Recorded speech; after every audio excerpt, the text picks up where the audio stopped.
안녕하세요. 지구과학 강사 이도현입니다. 반갑습니다. 자, 지금부터 2025학년도 지구과학원 만점 대비반 중상고반에 대해서 소개해 드리도록 하겠습니다. 저는 서울대학교 지구환경과학부를 졸업하고 현재 두각학원과 SNT학원 그리고 위더스 학원에서 아이들 내신 지구과학과 수능 지구과학 수업 동시에 진행하고 있습니다. 자, 만점을 위한 준비, 어떤 것들에 초점을 맞춰야 되는지 설명을 드리도록 할 텐데요. 먼저 중상고 같은 경우에는 1등급 컷이 만점부터 한 1개, 2개 정도까지로 형성이 되어 있어요. 그래서 매 시험마다 거의 다 맞거나 이제 하나 정도 틀려야지만 1등급을 받을 수 있는 그런 시험들입니다. 그래서 어떻게 말하면은 철저하게 준비를 해서 이제 만점을 노려야지만 1등급을 받을 수 있는 시험이기도 하고, 동시에 다르게 말하자면 7주 동안의 준비로도 충분히 만점을 받을 수 있는 시험이다라고도 말씀드릴 수가 있을 것 같아요. 그래서 이제 첫 번째로는 단원별 특징에 따른 학습 먼저 살펴보도록 하겠습니다. 이제 지구과학 같은 경우에는 고체지구부터 대기와 해양 그리고 우주단원까지 크게 3단원으로 나뉘어 있는데요. 각각의 단원마다 특징이 매우 달라요. 그래서 고체지구 단원 같은 경우에는 시험 문제를 한번 살펴보면 이런 식으로 자료의 해석 난이도가 굉장히 낮고 이제 단순한 형태의 자료이기 때문에 자료 해석 난이도로는 변별력을 주기가 어려워서 대신에 이제 이런 지역적인 내용들까지 물어봄으로써 변별력을 챙겨가는 그런 형태의 문제들이 많다고 볼 수 있습니다. 그래서 아이들이 굉장히 꼼꼼하고 세세한 부분들까지도 기억을 해줘야지만 충분히 만점을 받을 수 있다라고 말씀드릴 수 있는 그런 단원이에요.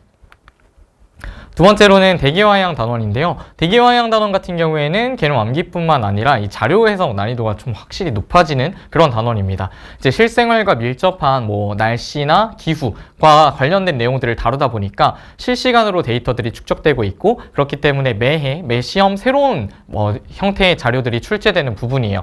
그렇기 때문에 이제 아이들이 최대한 다양한 형태의 자료들을 미리 접해보고 이제 시험에서 딱 맞닥뜨렸을 때 이거는 어떤 상황이었지라는 거를 바로 캐치를 한 다음에 그에 대해 이제 기억해 놨던 내용들을 바탕으로 보기를 판단해야 되는 그런 문제들이 있는 부분입니다.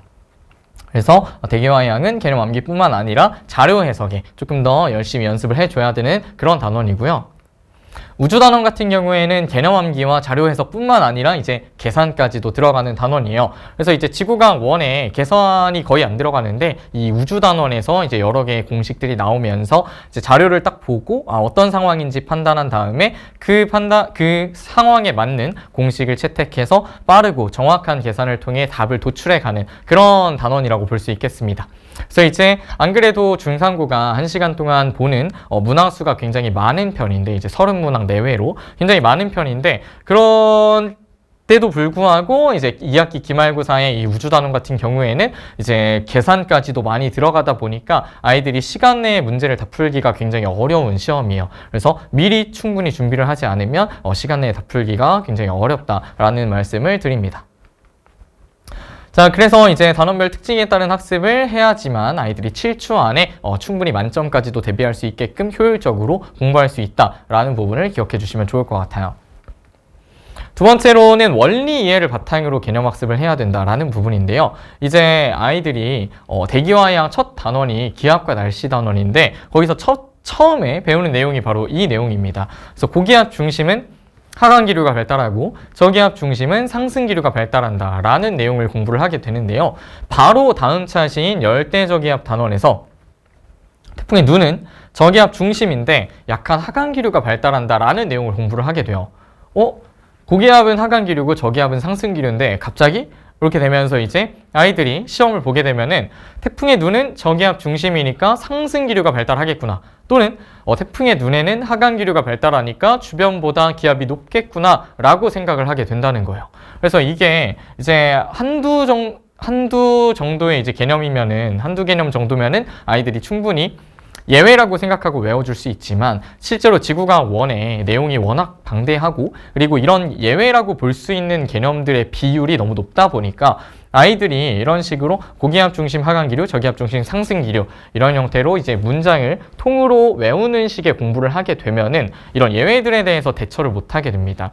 이제 오개념이 많이 발생을 하게 되는 거죠. 그래서 이런 부분들을 최대한 줄이기 위해서는 왜 고기압 중심의 하강기류가 발달하는지, 왜 태풍의 눈은 약한 하강기류가 발달하는지 원인과 결과를 나누어서 원리 위주로 공부를 해 주어야지만 이런 오개념에 빠지지 않고 함정에 빠지지 않을 수 있습니다. 세 번째는 이제 다양한 표현을 해석하는 연습을 해야 된다는 건데요. 이제 왼쪽 문제는 재작년 수능 오답률 1등 문제예요. 그래서 이제 별의 물리량 그리고 별의 진화 과정과 관련된 내용인데 이제 자료 자체는 굉장히 단순해 보이죠. 그래서 실제로 이 부분을 방금 공부한 친구들이더라도 이 자료를 딱 봤을 때에는 바로 해석할 수 있을 정도의 난이도입니다.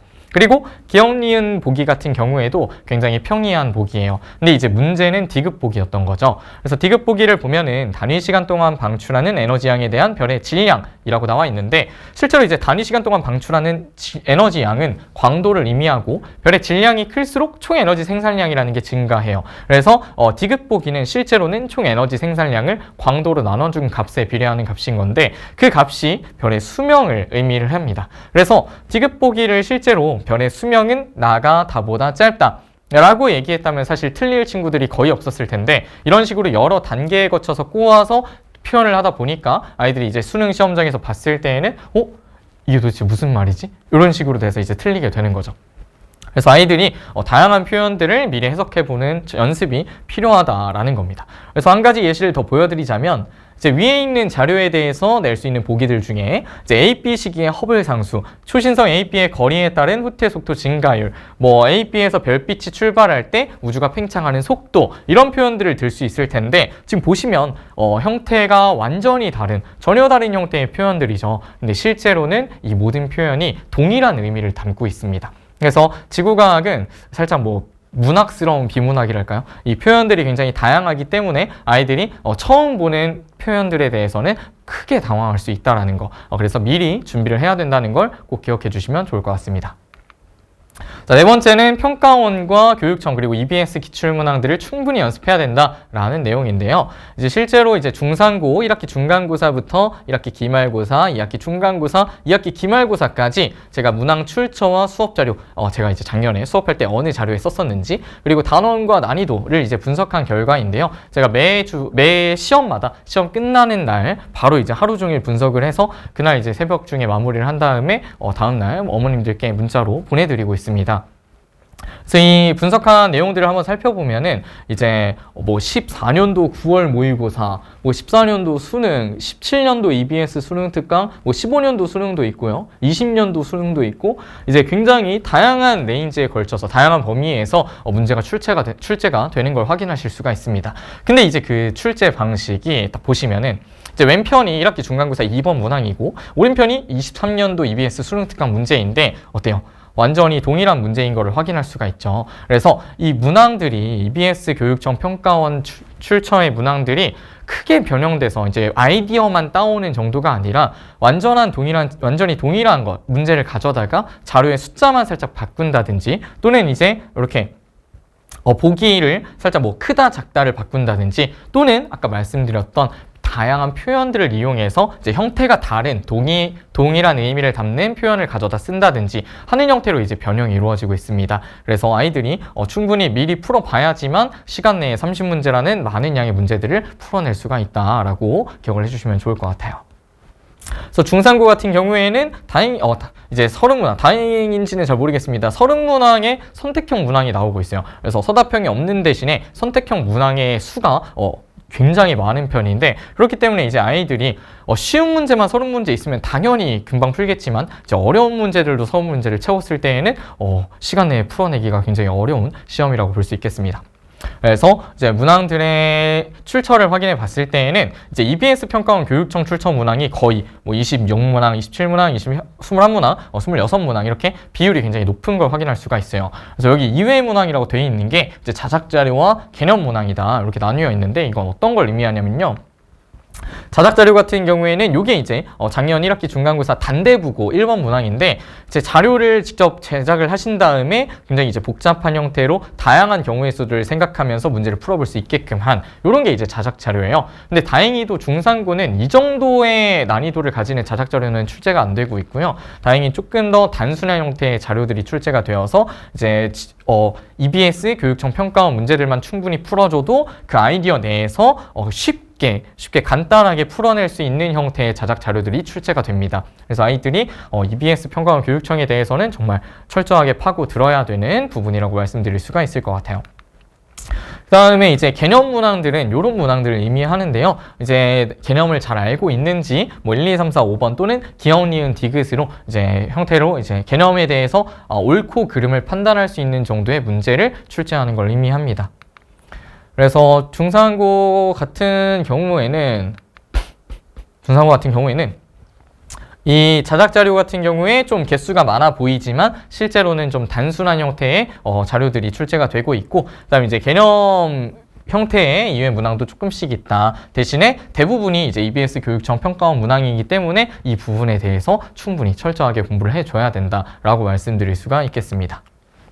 자, 그러면 이도현의 지구과학 1은 어떤 수업인지 말씀드리도록 하겠습니다. 자, 첫 번째로 자신 있게 말씀드릴 수 있는 부분은 단순한 암기를 지향하고 이제 개념 원리를 이해하는 그런 형태의 개념 학습을 진행하고 있다라고 말씀드릴 수가 있겠습니다. 그래서 아까 말씀드렸던 것처럼 아이들이 이제 지구과학 1을 좀 간단하게, 내용이 너무 많다 보니까 좀 간단하게 쉽게 가르쳐 주시려는 분들이 이제 대부분 조금 더 압축해서 내용들이 좀 아이들이 실생활과 연관되어 있다 보니까 그런 부분들을 압축해서 전달해 주시는 경우들이 많은데, 이제 그렇게 되면은 아까 보셨던 것처럼 5개념에 빠지거나 또는 함정에 빠지기가 매우 쉽습니다. 그래서 아이들이 공부를 할 때부터 이제 어떤 개념을 통으로 외우는 게 아니라 원인과 그 원인에 따른 작용과 어떤 작용에 의한 어떤 결과가 발생하는지까지 순차적으로 공부를 해줌으로써 아이들이 5개념이 생길 수 있는 부분을 미연에 방지하고 또 함정에 빠질 수 있는 부분들을 미리미리 체크하는 그런 형태로 수업을 진행을 하고 있어요. 그를 위해서 교재조차도 제가 문장 형식으로 표현을 하는 게 아니라 이제 원인, 작용 그리고 결과를 다 나누어서 화살표로 표시하는 형태로 이제 교재를 만들어 놨습니다. 그래서 굉장히 공을 많이 들여서 교재를 작성한 만큼 아이들이 이제 이 교재를 딱 봤을 때 와, 선생님 이거는 혼자 공부해도 되겠는데요? 라고 얘기할 정도로 이제 혼자 딱 봤을 때에도 바로 한눈에 이제 파악이 가능한 형태로 교재를 제작해 놓았으니까요. 아이들이 이제 공부하는데 큰 도움이 되고 있습니다. 자, 두 번째로는 이제 자료 분석 시간인데요. 저희가 1시간에서 1시간 반 정도 특정 주제에 대해서 이제 공부를 하고 나면은 그 다음 교시에는 이 주제별, 유형별 자료 분석을 진행을 하게 됩니다. 그래서 제가 이제 EBS 교육청 평가원 문제들이 그 시험 범위별로만 나누어서 봐도 3,000문항 이상이 돼요. 그래서 이 문항들에 대해서 아이들이 다 풀어보는 건 이제 불가능하기 때문에 제가 직접 한 문항 한 문항 다 풀어보고 현재 교육과정에 맞는 내용들로 다 이제 추려놓은 다음에 그리고 그 자료들을 자료별로, 주제별로, 유형별로 다 이미 분류를 해놓았습니다. 그래서 특정 주제에 나오는 여러 가지 자료들에 대해서 이 자료에는 어떤 보기들이 실제로 출제가 되었었는지를 이미 다 정리를 해 놓았어요. 그래서 아이들 이거 보면서 아, 이 자료에서는 이런 것들까지도 물어볼 수가 있구나. 이렇게까지도 물어보네. 또는 이런 표현들이 실제로는 같은 의미를 가지고 있었어. 형태가 전혀 달라서 이해를 못했었는데 이 의미가 다 똑같은 거였구나 라는 것들을 좀 느낄 수 있는 그런 시간을 가지면서 아이들이 이제 이걸 바탕으로 문제를 풀어갈 수 있는 무기를 장착해 간다고 생각을 해주시면 좋을 것 같습니다. 그 다음에 이제 보시면은 제가 아까 말씀드렸던 이제 단원별 특징이 또 다르기 때문에 어떤 주제에 대해서는 자료 분석이 굉장히 중요한 그런 경우가 있을 수 있죠. 그런 경우에는 이제 선지들은 앞서서 미리 좀 다 따로 빼서 미리 공부를 하고 나서 그 다음부터는 자료를 분석하는 데 좀 집중을 해보는데요. 그래서 자료들을 쭉 주고서 이 자료 어떤 상황인지 빠르게 파악해 나갈 수 있게끔 하는 연습을 하게 됩니다. 그리고 이제 개념 암기가 되게 중요한 부분 같은 경우에는 이렇게 정말 지엽적인 내용들까지도 하나하나 직접 쓰면서 외울 수 있게끔 하는 시간을 가지고 있어요.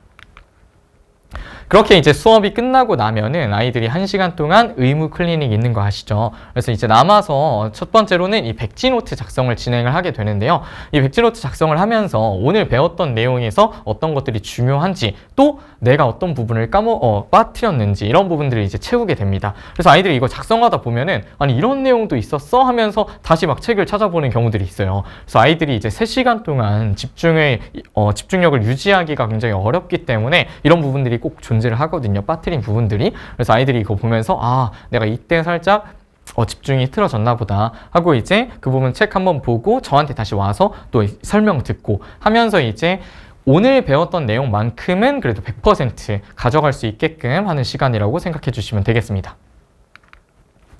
그 다음에 이제 아이들이 집에 가면은 한 주 동안 오늘 배웠던 내용을 바탕으로 이제 문제풀이 숙제를 하게 되는데요. 이제 문제풀이를 아까 말씀드렸던 것처럼 중상고 같은 경우에는 EBS 교육청 평가원 문제들에서 출제가 되는데 06년도부터 24년까지의 평가원 교육청 문제, 그리고 16년부터 24년까지의 EBS 문제인데 수능과 수능 완성 이외에도 파이널 모의고사, 만점 마무리 봉투 모의고사, 그리고 7대 함정, 3주 특강, 개념 완성 등등 정말 많은 범위에서 문제가 출제가 돼요. 제가 말씀드리는 출제가 된다라는 내용은 아이디어만 동일한 게 아니라 아까 보여드렸던 것처럼 완전히 동일한 문항을 의미합니다. 그래서 똑같은 문제들이 출제가 되기 때문에 이 범위 내에 있는 문제들은 다 풀어봐야 할 필요성이 있는데요. 말씀드렸던 것처럼 이제 3,000문항이 넘다 보니까 각 시험 범위별로만 해도, 그래서 아이들이 전체 다 풀어보기가 불가능해서 제가 이미 다 풀어보고 주제별로, 자료별로, 유형별로 다 정리를 해 놓은 다음에 각각의 유형 중에서, 각각의 자료 중에서 중요하다고 생각되는 정말 좋은 퀄리티의 문제들로 이제 이 문제집을 구성을 했습니다. 그래서 아이들 이거 풀어보면서 아, 이 주제에서는 이런 형태의 문제들 출제가 되는구나, 아, 이런 보기들도 있네 라는 거 느끼면서 이제 1등급을 대비해 간다고 생각해 주시면 되겠습니다. 정말 적중률이 좋거든요. 이 문제 여기서 거의 한 90% 이상이 출제가 되기 때문에 정말 이 부교재만 다 풀고도 1등급 받는 친구들이 있었어요. 그래서 이 부교재만큼은 잘 본인의 것으로 잘 만들어 갔으면 좋겠습니다.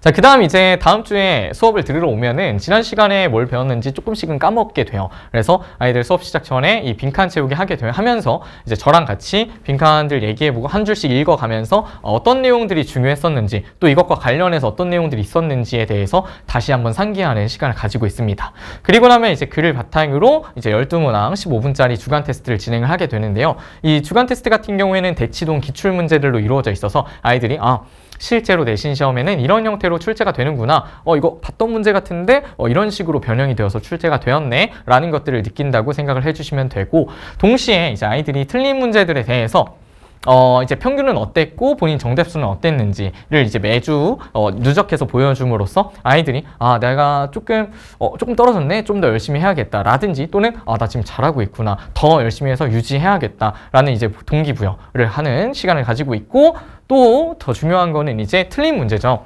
아이들이 틀린 문제에 대해서는 이렇게 똑같은 유형의 동형 문항을 제가 그날 바로 제공을 함으로써 아이들이 이거 풀면서 이제 클리닉 시간에 백지노트 하고 요거 풀면서 그날 틀린 부분들, 그날 발견한 약점들에 대해서는 바로 보완할 수 있게끔 하는 시간을 가지고 있습니다. 자, 그리고 나면 이제 저희가 중상고 내신을 분석을 하게 되는데요. 이제 첫 번째로는 내신 프린트 분석을 해야겠죠. 이제 매해 사실 이 프린트 내용이 크게 바뀌진 않아요. 사실상 거의 동일한데 종종 조금씩의 변화가 생깁니다. 그래서 여기가 이렇게 바뀌었네 하는 부분이 있다면 그 부분은 이제 교사분께서 조금 더 신경을 쓰신 부분이니까 이 부분에 대해서 조금 더 세세하게, 조금 더 꼼꼼하게 우리 살피고 가자 라든지, 또는 이제 기출문제들에 대해서도 제가 각각의 주제별로 자료별로 이미 또 분류를 해 놓아서 아이들이 이제 5주차 수업이 끝나고 나면은 이제 요 기출문제를 풀게 되는데, 한번 쭉 풀어보면서 이 주제에서 문제가 좀 많이 출제가 되는구나 라는 것들을 좀 느끼는 그런 시간을 가지고 있어요. 이게 중요한 이유가, 사실 이 교사분들께서 이 오랜 시간 단연간 아이들을 가르치시다 보면은 이 주제에서는 이 부분이 더 중요하다라고 생각하시는 부분들이 무의식적으로 좀 생기게 돼요. 그래서 그런 부분들에서 계속 문제를 출제를 하시게 됩니다. 그래서 이제 이 부분에 좀 문제가 많이 출제되네 라는 부분이 있으면은 이 부분은 또 출제될 가능성이 높은 부분이니까 조금 더 꼼꼼하게 공부하는 그런 습관을 들이면은 시험을 대비하는 게 더 좋을 것 같아요. 자, 그 다음에 이제 기출문제랑 내신 프린트 분석 결과를 바탕으로 제가 최신 출제 경향에 맞춰서 중상고 포맷 그대로 해서 이제 모의고사를 진행을 하게 됩니다. 그래서 이 모의고사 보고 이제 시험 대비를 마지막으로 하는 그런 느낌이라고 생각해 주시면 좋을 것 같습니다. 자, 그 다음에 이제 저희가 뭐 1시간 정도 의무 클리닉도 있고, 수업 시간 전에도 제가 수업 시간 전에도 질의응답을 진행을 하고 있지만, 그때 이제 충분히 질문을 못했거나 또는 이제 공부를 하다가 갑자기 이제 질문을 너무 궁금한데 바로 물어보고 싶을 때 그때가 있겠죠. 근데 이제 아이들이 보통 밤이나 새벽에 공부를 하다 보니까 그때 저한테 이제 뭐 문자를 하거나 하는 거를 조금 주저하는 경우들이 있어요. 하지만 저는 이미 밤낮이 바뀌어 있는 생활을 하고 있기 때문에 보통 이제 6시, 7시쯤 자서 12시쯤 일어나는 그런 생활을 하고 있습니다. 그렇기 때문에 절대 주저하지 말고 언제든지 저한테 카톡 하면은 제가 이제 카톡 답장이 가능한 시간이라면 바로바로 이렇게 개념들은 이렇게 자세하게 답변을 또 달아주고, 자료 분석 같은 경우에는 이제 포인트가 어떤 부분인지 어떤 부분을 확인해야 되는지에 대해서 쭉 적어서 전달을 해주니까 절대 주저하지 말고 언제든지 질문하면 좋을 것 같습니다. 자, 그래서 이제 중간고사 대비 일정은 이제 이렇게 다음과 같은데요. 1회차부터 5회차까지는 아이들 개념 학습과 자료 분석을 진행을 하게 되고, 그 다음에 이제 거기까지 해서 중간고사 범위에 대한 커버가 끝났을 때에는 한 주 저희가 문제풀이 주간을 가지게 됩니다. 그래서 아이들이 바로 이제 모의고사 보고 하게 되면은 그동안 배웠던 내용을 가다듬을 시간이 좀 부족하고, 그리고 또 문제를 충분히 풀어볼 시간도 좀 부족하기 때문에 한 주 동안에 그동안 배웠던 거 복습하면서 올해 나온 EBS 문제, 그리고 그다음 학교별 중상고 기출문제 이렇게 풀어보면서 이제 가다듬는 시간을 가진다고 생각을 해주시면 되겠습니다.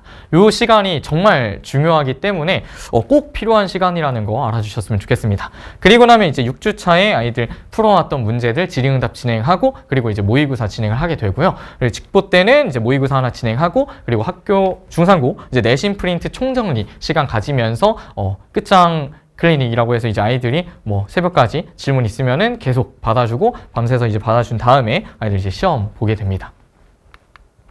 자, 그래서 고2 지구과학 내신 오픈반 시간표는 다음과 같은데요. 저희 중상고는 토요일 2시부터 5시까지랑 이제 클리닉 앞뒤로 있는데, 이때 조금 어려운 친구들은 이제 연합반을 들어도 사실 내용이 개념이 대치동 학교들이 이제 시험 범위가 거의 비슷하기 때문에 연합반을 들어도 개념과 자료 분석에 대해서는 거의 동일하게 진행이 됩니다.